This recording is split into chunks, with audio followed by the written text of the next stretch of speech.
Bien, y habiendo dicho esto, es precisamente a donde Salomón, y obviamente como hemos dicho desde el comienzo, inspirado por el Espíritu Santo de Dios, o dicho en otras palabras, Dios a través de este hombre, quiere llevarnos a lo que expresan los versículos que hemos leído del capítulo 12, del 9 al 14. Antes quiero mencionar que versículo 8 de este capítulo 12 dice: vanidad de vanidades, dijo el predicador, todo es vanidad, todo es vanidad. Y después de haber dicho eso, Salomón comienza a decir: y cuanto más sabio fue el predicador, tanto más enseñó sabiduría al pueblo, e hizo escuchar, e hizo escudriñar, y compuso muchos proverbios. Dios le dio la sabiduría a Salomón y él la compartió con el pueblo. Salomón fue el hombre más sabio. No hubo otro hombre más sabio en Jerusalén que Salomón. Y Dios le dio esa sabiduría a Salomón, pero él no fue egoísta, no fue para sacarle el fruto o el jugo, como decimos nosotros, sino que la compartía con el resto del pueblo. Formaba como asambleas y la compartía y le enseñaba. Puso esa sabiduría que Dios le había dado en su gracia y misericordia, la puso en acción. Salomón, en cuanto a su responsabilidad humana, fue diligente, fue generoso, no fue egoísta.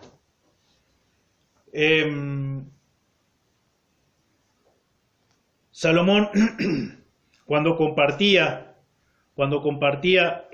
su sabiduría con el pueblo, lo hacía de una forma eficaz. Yo dije recién, su responsabilidad la cumplía 100%, porque Dios le había dado esa capacidad a Salomón. Dios le había dado esa capacidad. Y él no se quedaba de una forma egoísta para sí mismo, sino que la compartía. Y muchas veces eso es lo que nosotros tenemos que hacer, las capacidades que Él nos dio o nos da en su gracia y misericordia, así como han sido nuestros talentos, así como cuando nos convirtió, nos declaró justo, nos hizo formar parte de su cuerpo, la iglesia, nos dio dones, debemos ser diligentes y usarlos para el cuerpo de Cristo, para la gloria de Dios. Y dice el versículo 10 que dice: procuró el predicador hallar palabras agradables y escribir rectamente palabras de verdad. Fue un maestro eficaz. Salomón procuró en su diligencia encontrar las palabras más adecuadas. Salomón procuró encontrar las palabras más atractivas. Salomón procuró encontrar las palabras más llenas de gracia. ¿Para qué? ¿Con qué propósito? Para ganar la atención de sus lectores, para ganar la atención de sus oyentes. Con ese propósito, por esa razón, procuró Salomón encontrar las palabras más adecuadas, más agradables, más atractivas, más llenas de gracia. Alguien dijo: sus palabras fueron estéticamente agradables, fueron intelectualmente estimulantes, pero al mismo tiempo brutalmente honestas. Y obviamente que coincidimos con ese pensamiento, porque por la razón misma que es la palabra de Dios, que Dios estaba controlando a Salomón en el momento de escribir. Entonces, él fue diligente, fue muy diligente, por eso es que es todo, como veíamos la semana pasada, esta poesía hermosa que habla acerca de la vejez y acerca de la muerte. ¿Por qué? ¿Por qué está redactado de esta forma? Por la razón misma que acabamos de mencionar. Porque él fue diligente, porque él fue un maestro eficaz, porque él procuró diligentemente encontrar las palabras más adecuadas, más atractivas, más llenas de gracia. ¿Para qué? Para ganar la atención tuya y mía. Y así de todos aquellos que han leído este libro. ¿Y por qué fue tan diligente? Porque su propósito era despertar espiritualmente a sus lectores y hacer que moverlos a la acción. despertarlos, captar su atención, despertarlos y moverlos a la acción. Ese era el propósito de Salomón. Por eso es que fue él diligente en escoger la forma narrativa que tenemos en el libro de Eclesiastés. Porque muchos quizás están pensando, o estaban pensando hace un momento, de que sí, pero si Dios controló que fuera sus palabras, pero el Señor nos ha dado capacidades, talentos, dones, cuando ya somos hijos de Él, talentos de cuando nacemos como seres humanos, y Él es muy respetuoso, porque somos creación de Él. Por eso que la semana pasada decía, versículo 1 de este capítulo, acuérdate de tu Creador en los días de tu juventud. Él nos creó, Él nos formó como somos, con nuestras capacidades, también con nuestras debilidades. Y si se fijan, a lo largo de los 66 libros, fueron escritos por más de 40 autores, y todos no tienen el mismo estilo. Sí sabemos que todo es palabra de Dios, pero todos no tienen el mismo estilo narrativo, no tienen. Este, por ejemplo, es un libro considerado como sabiduría, como Job, como los Salmos, como los Proverbios, como Cantar de los Cantares. Pero no es igual que el Pentateuco, no es igual que Apocalipsis, no es igual que el Evangelio de Lucas. No son iguales. Sí sabemos que es palabra de Dios. Entonces, volviendo al pasaje que estamos tratando, y hablando puntualmente de Salomón, él fue diligente en usar a full las capacidades dadas por Dios. Y Dios de respetar eso que él mismo formó en Salomón, o que le otorgó a Salomón. Y si bien él controló de que por sobre todas las cosas, de su estilo, de su forma, de su sabiduría, que había sido dado por él mismo, se escribiera lo que Dios quería dejarnos escrito para enseñarnos hoy a nosotros.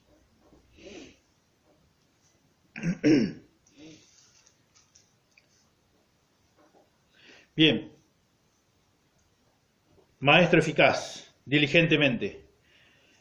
Luego llegamos al versículo 11, donde dice: las palabras de los sabios son como aguijones, y como clavos hincados son la de los maestros de las congregaciones dadas por un pastor. Los aguijones.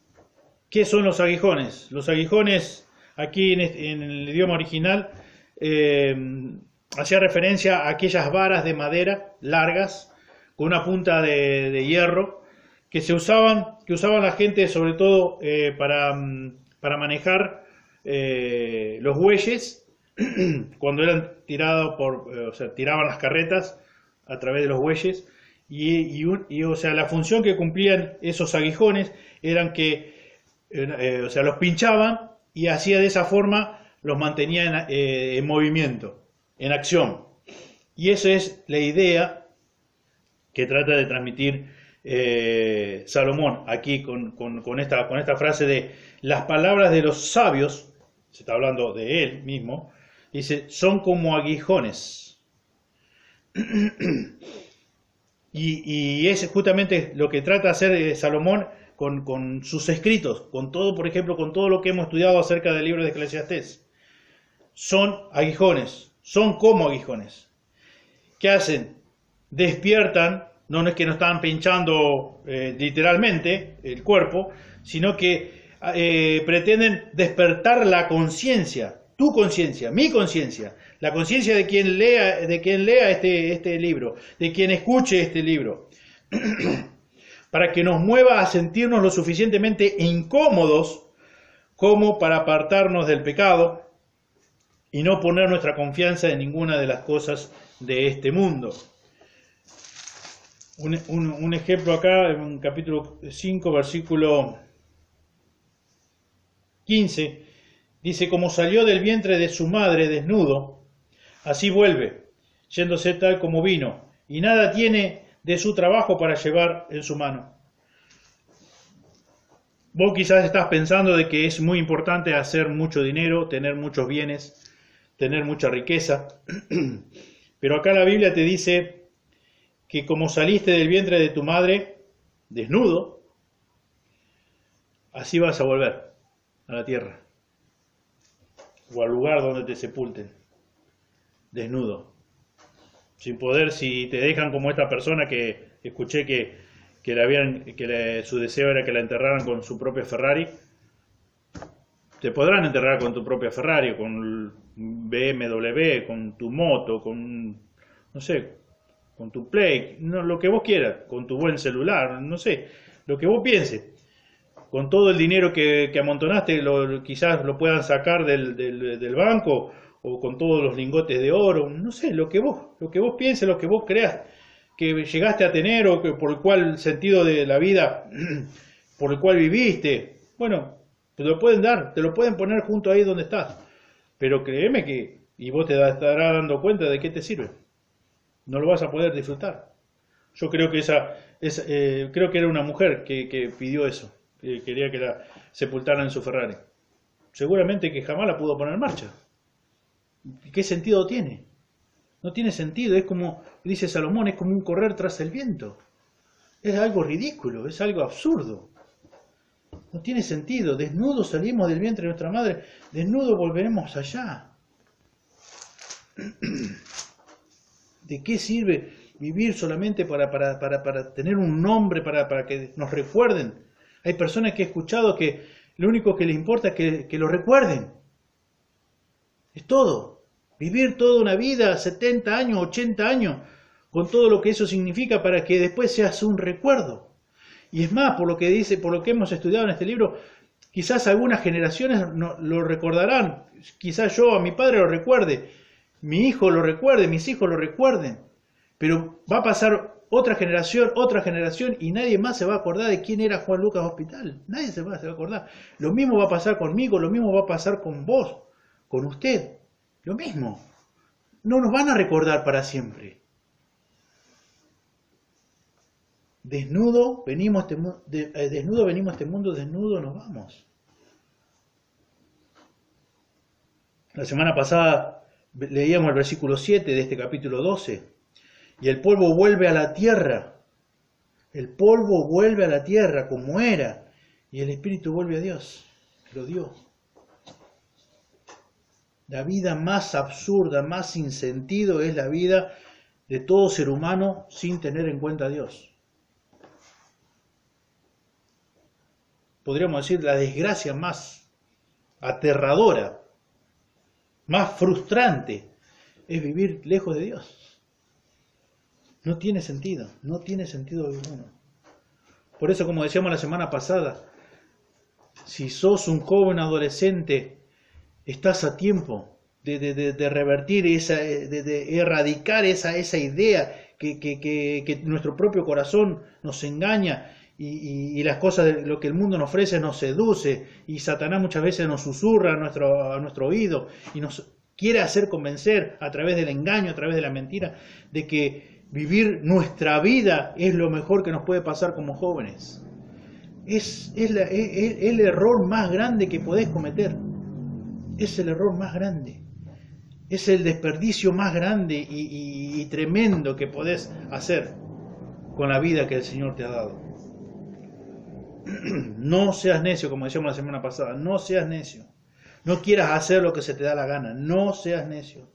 Acordate que el patrón del necio es las ganas. Se llama ganas.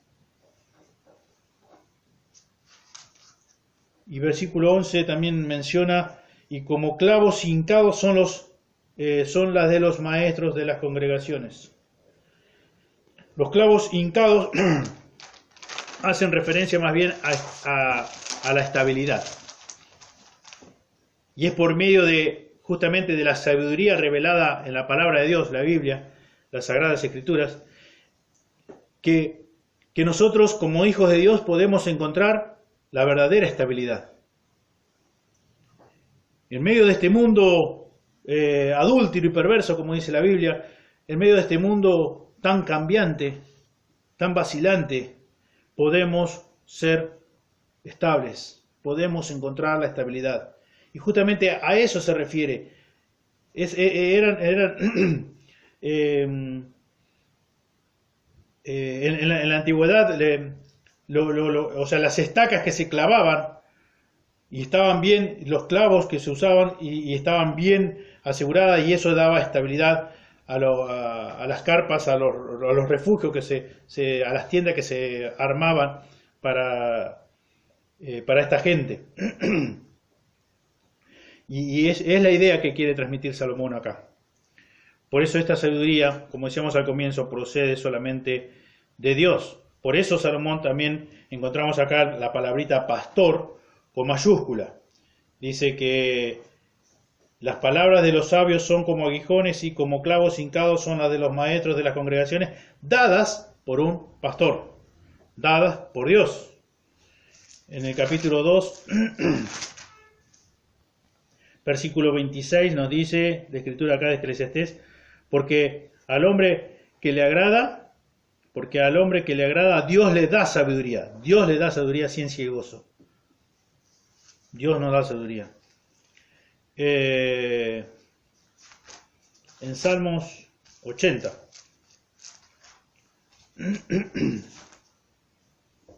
versículo 1, fíjense que dice, oh pastor, con mayúscula, oh pastor de Israel, escucha, tú que pastoreas como a ovejas a José, que estás entre querubines, resplandece.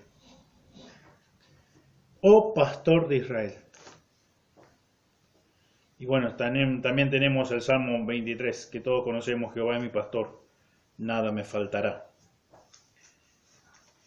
Pastor con mayúscula, procede, la sabiduría esa procede de Dios, Dios es el sabio. Versículo 12, ahora hijo mío, dice, a más de esto, sé amonestado.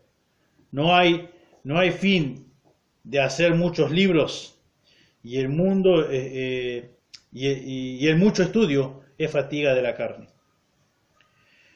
El único libro del mundo que podés leer tranquilamente es la Biblia. Son las Sagradas Escrituras. Podés leerlo bien tranquilo. Podés leer un libro, otro libro, y no necesariamente tiene que ser inspiración divina y puede ser buen libro. Pero ¿cómo podés estar seguro y poder estar tranquilo de que no vas a adquirir conocimiento que después te van a hacer dudar de la veracidad de la Biblia? Por eso es que necesitas, si querés leer un libro tranquilo, es la Biblia. Cada año se publican más de 1 millón de libros nuevos en el mundo, obviamente conteniendo todo tipo, toda clase de opiniones.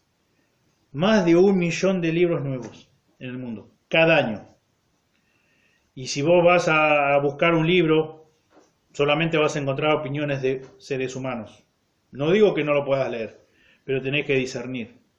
Y para aprender a discernir tenés que nutrirte de la palabra de Dios, tenés que conocer a Dios, tenés que conocer tenés que conocerla a través de la palabra de Dios.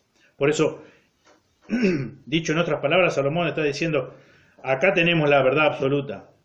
No te fatigues, no fatigues tu carne queriendo conocer todo lo que está fuera de la Biblia. Lo puedes conocer, pero yo creo que tenés suficiente para conocer dentro de la Biblia. Lee la Biblia, nutrite de la Biblia, saturate de la Biblia. Después lee los libros que vos quieras, pero para tener un criterio sano y sabio en la lectura de otros libros, tenés que tener buenos principios sacados de la palabra de Dios. Ahora, si bien es verdad, ¿cuál es el verdadero sentido de la vida? El verdadero sentido de la vida es tener en cuenta a Dios. Salomón dice, bueno, no cometas el error que yo cometí, de vivir este tiempo sin tener en cuenta a Dios. No lo hagas. No lo hagas buscando literatura que no sea la palabra de Dios. No te fatigues buscando respuestas fuera de la Biblia. ¿Por qué? Porque no la vas a encontrar. Yo no la encontré. Y no la vas a encontrar porque no existe, no es porque no buscaste lo suficiente. No existe, no existe. Dios es la fuente de toda sabiduría. En la palabra de Dios está toda la sabiduría. Y Dios lo ha hecho a través de su palabra. Vamos a leer algunas citas. Job 12:13.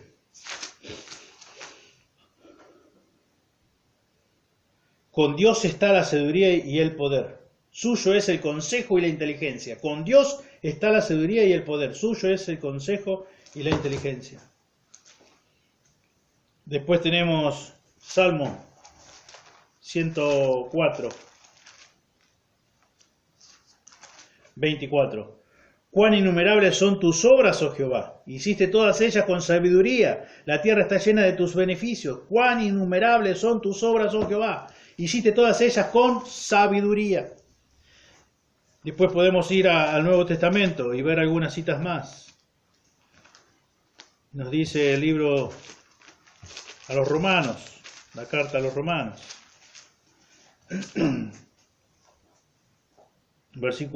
Capítulo 11, versículo 33. Oh profundidad de las riquezas de la sabiduría y de la ciencia de Dios. Oh profundidad de la riqueza de la sabiduría y de la ciencia de Dios. Cuán insondables son sus juicios e inescrutables sus caminos. Y el 16:27 dice: al único y sabio Dios sea gloria mediante Jesucristo para siempre. Al único y sabio Dios sea gloria mediante nuestro Señor Jesucristo. Y todo esto para llegar, digamos, al versículo, yo creo, uno de los versículos más conocidos y donde resume todo el libro, o la importancia del libro de Eclesiastés, versículo 13, donde dice: el fin de todo el discurso oído es este: teme a Dios y guarda sus mandamientos, porque esto es el todo del hombre. El todo del hombre consiste en temer a Dios, demostrándolo a través de la obediencia. Y ya lo hemos estudiado en la carta primera de Juan, capítulo 5.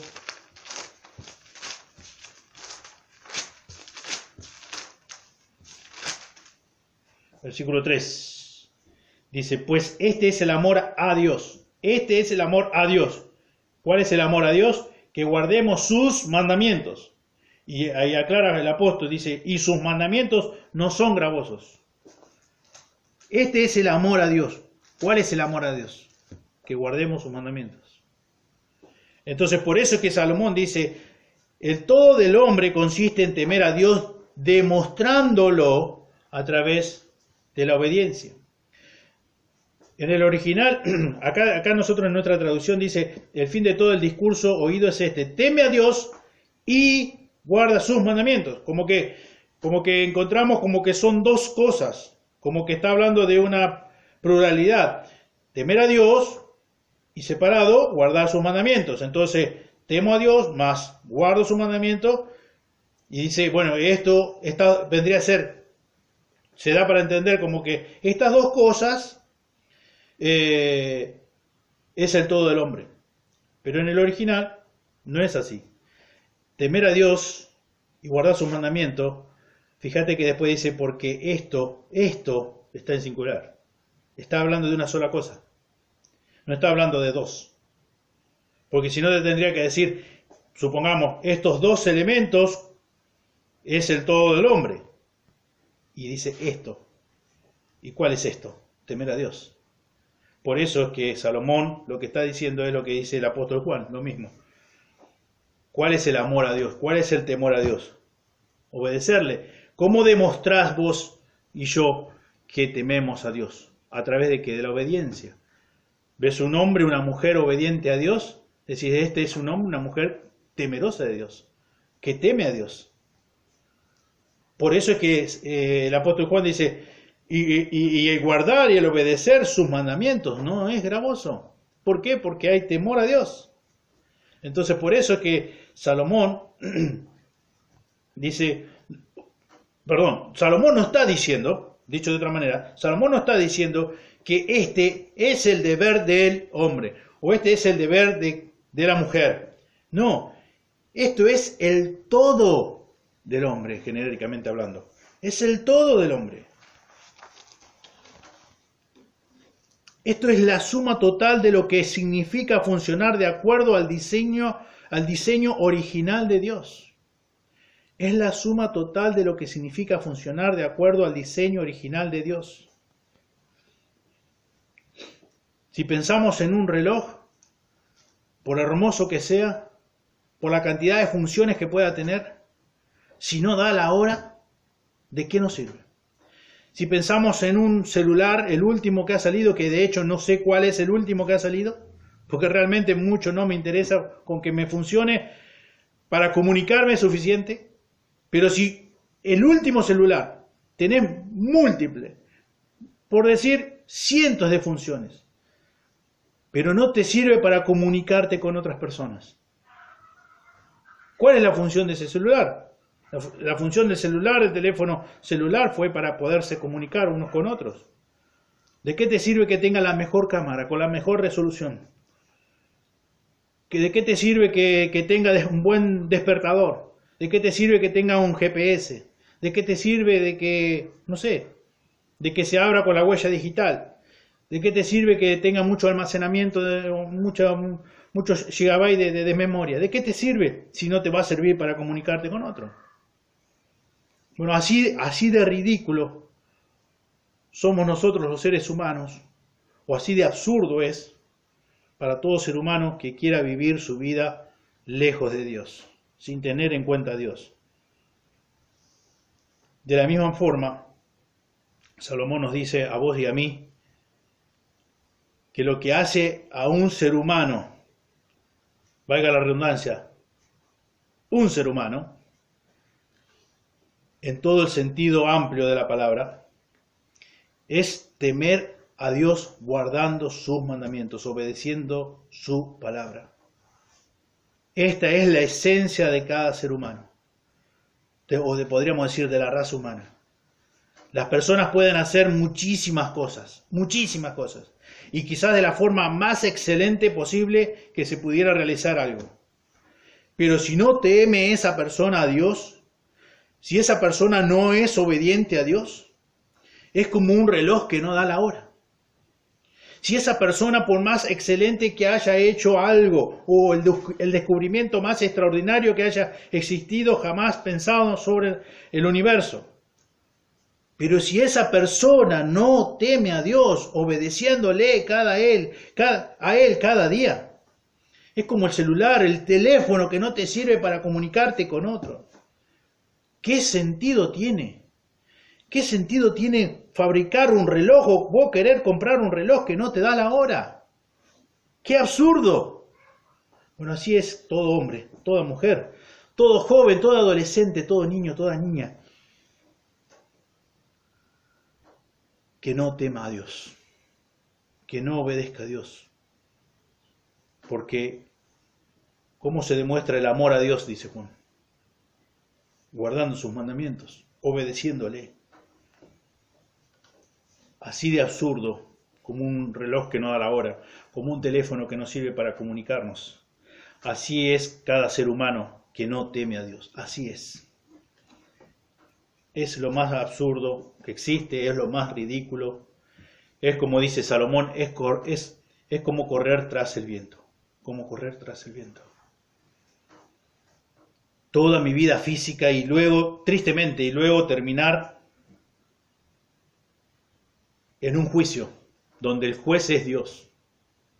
No solamente corrí toda mi vida tras el viento, es totalmente absurdo, no tiene sentido, es vano, sino que al final de cuentas, yo supuestamente, en mi terquedad, en mi necedad, hice lo que quise, supuestamente. Viví la vida loca, supuestamente. Pero en mi interior siempre hubo vacío, siempre estuve frustrado, siempre tuve sufrimiento, angustia y siempre viví sin esperanza. Pero todavía sumado a eso, lo que me espera es un juicio, estar de pie delante de Dios. Y voy a ser juzgado por cada obra que hice, por cada una de ellas. Acabamos de leer y ahora vamos a leer que así sea buena o sea mala, Dios la va a juzgar, Dios la va a escudriñar, Dios la va a revelar. Y si yo no arreglé mis cuentas con Dios antes a través de los méritos de Jesús en la cruz, a través de la fe que Él me dio para creer, lo que me espera es castigo eterno, es la segunda muerte espiritual, el lago de fuego, el infierno mismo, eterno, eterno, para siempre, donde el fuego no se va a apagar, el gusano donde no va a morir. Así lo dice la palabra de Dios. Por ende debemos temer a Dios. ¿Cómo temes a Dios? Estando consciente todo el tiempo de que si lo que estás haciendo, si lo que estás pensando, si las actitudes que tenés le estás honrando, le estás agradando. De esa forma medís. ¿Cómo medís? Si sos obediente o no sos obediente. No solamente por las cosas externas que podés hacer. Como hemos dicho en varias oportunidades, ahora no nos estamos reuniendo cada semana, pero podías venir todos los días, todos los días de reunión, puntualmente, supuestamente con buena actitud, visible, a alabar a Dios, de participar, pero hacer todo de una forma externa. Pero salías de acá y vivías como un impío. Entonces eso no es temer a Dios. Temer a Dios es tener realmente un temor reverente a Dios y por lo que vemos acá en la Escritura, que es obedecerle. Le obedezco porque temo a Dios. Porque fui alcanzado con su amor. Le temo. Y quiero realmente demostrar que amo a Dios, de que temo a Dios.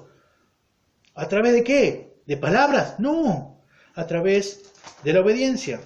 Y para ya ir terminando, acompáñenme a Juan, capítulo 14, versículo muy conocido, versículo 21.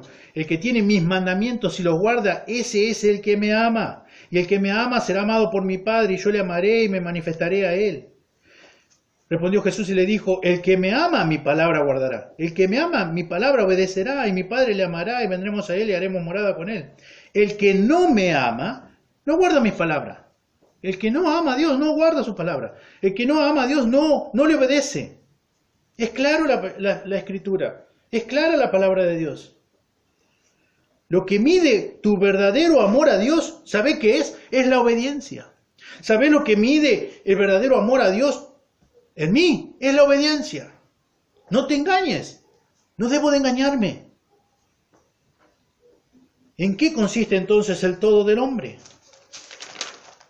Temer a Dios, guardando sus mandamientos, reconocerle. En que vos y yo no somos personas autónomas. Que vos y yo no podemos declarar es nuestra vida. En que vos y yo no fuimos creados para funcionar de forma independiente de Dios. Todo lo contrario, fuimos creados para funcionar en dependencia de Dios. Salomón te está diciendo a vos en esta hora, despertá de esa ilusión en la que estás viviendo. Sobre todo si sos adolescente, si sos jóvenes, despertá a tiempo de esa ilusión en la que estás viviendo, antes que sea demasiado tarde, como decíamos la semana pasada. Porque versículo 14, y ya terminamos, dice, porque Dios traerá toda obra a juicio, juntamente con toda cosa encubierta, sea buena o sea mala. Todo lo que hagas tiene consecuencias. Todo lo que hagas vos, desde tus pensamientos, actitudes y hechos concretos, acciones concretas, todo tiene consecuencias. Y Salomón, a través de la inspiración del Espíritu Santo de Dios, te está ayudando para que vos reacciones a tiempo, para que vos no cometas los mismos errores, pecados que cometió él, para que vos no tengas las mismas consecuencias del pecado que Dios no va a impedir que te acompañen. No, Dios te va a perdonar todos tus pecados, pero las consecuencias te van a acompañar. Y Dios, a través de Salomón, quiere que vos te libres de esas consecuencias, que vos no tengas esas heridas, que no vengas con esas cicatrices, productos de tus propias malas decisiones y productos de tus pecados. Todo lo que hiciste, absolutamente todo, dice Dios, todo lo que hiciste en forma visible o encubierta, todo lo que dejaste de hacer, visible o encubierta, todo tiene repercusiones eternas. Todo, absolutamente todo. Porque no estamos diseñados para funcionar como seres autónomos, para hacer de nuestras vidas lo que se nos da la gana. No, vos no sos ningún capitán de tu destino, no sos ningún capitán de tu propio destino. No sos ningún monarca para tomar las decisiones arbitrarias que a vos se te antoje. No. Dios dice en Hechos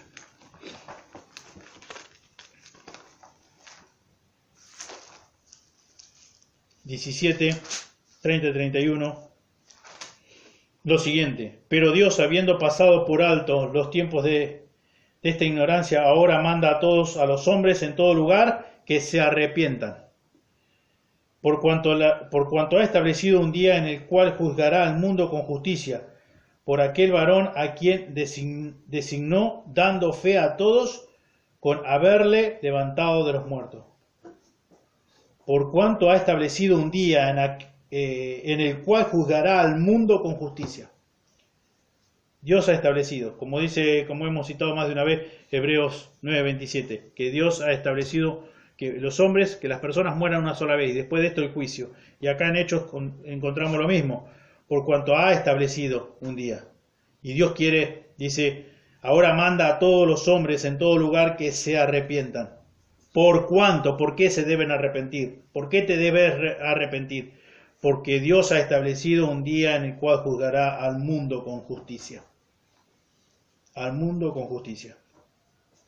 Pero gracias a Dios que nos ha dado un mediador, como decíamos hoy. Y Dios, como decíamos la semana pasada, Jesús mismo hablando, dice, yo he venido para que tengan vida. El ladrón no viene sino para hurtar, matar y destruir. Mas yo he venido para que tengan vida y para que la tengan en abundancia. Eso es palabra de Jesús, palabra de Dios, palabra verdadera. No estás a tiempo. Si todavía no has tomado una decisión de continuar con tu vida viviendo como se te da la gana, todavía estás a tiempo. Todavía tenés la oportunidad de arrepentirte, de confesar tus pecados, de expresar de lo más profundo de tu corazón que necesitas un Salvador. No sos el capitán de tu destino, no es tu vida para hacer lo que se te da la gana. Acordate, el todo de todo ser humano, el todo, es temerle. ¿Y cómo lo demostrás? El temor a Dios, obedeciéndole, amándole. ¿Cómo demostrás si verdaderamente le amás? A través de la obediencia. ¿Cuál es el medio que Dios usa para que podamos darnos cuenta si amamos o no amamos a Dios? Es obedeciéndole. El que no me ama, dijo Dios, lo acabamos de leer, no obedece mi palabra, no guarda mi palabra. Dios quiera obrar en cada uno de nuestros corazones y que realmente los que aún no son hijos de Él se puedan arrepentir. Y los que somos hijos de Él, también nos arrepintamos de nuestros pecados y cada día le podamos temer más. ¿Y cómo va a ser visible ese temor? A través de la obediencia. Dios bendiga su palabra. Oremos. Señor, te damos gracias por este tiempo. Gracias por tu palabra. Señor, te pedimos perdón. Estamos arrepentidos, Señor, por todos nuestros pecados, porque muchas veces te ofendemos. Muchas veces. Y queremos ofenderte menos. Queremos pecar menos. Gracias por este hermoso libro de que pudimos terminar, Señor, en esta tarde, de Eclesiastés. Ha sido muy, muy rico, mucha enseñanza, mucho alimento espiritual. Y te ruego que tú obres a través de tu palabra. Gracias porque puedo descansar absolutamente en el poder de tu palabra. Gracias porque puedo descansar en el obrar de tu Espíritu Santo. Señor, quiero que sea tu palabra la que esté trabajando en las mentes, en los corazones de las personas que escuchen este video.